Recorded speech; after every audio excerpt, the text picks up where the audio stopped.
Our age is witnessing the unparalleled acceleration of new technologies in the area of information technology and the processing of information.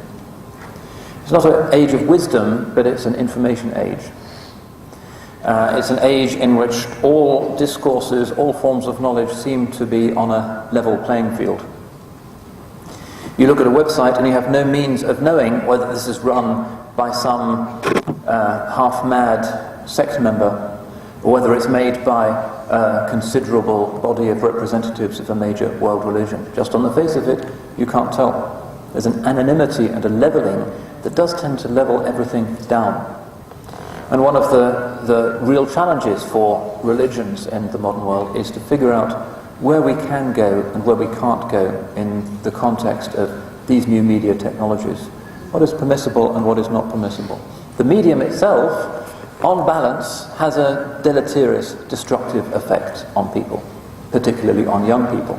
Because now at the click of a switch, anywhere in the world, if you're a weak person, you can import into your own living room the ugliest images that have occurred to the ugliest souls anywhere on the planet.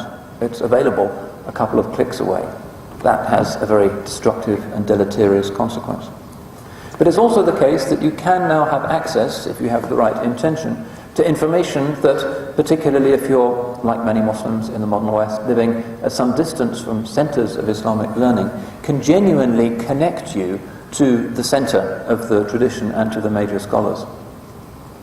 One of the blessings of the internet and of DVDs and of digital technology generally, satellite, cable, TV channels with an Islamic content now, is that isolated Muslim communities can now be embedded.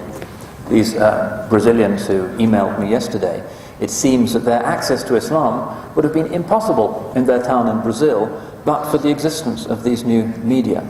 But at a couple of clicks they were able to find things on the website, and they got in touch with me and a couple of scholars, and now they're moving towards the Tawheed of Islam. So although our tradition is rightly skeptical of the extraordinarily destructive and corrupting influences that mass technology can provide, nonetheless we can't quite ignore the fact that there can be benefits as well.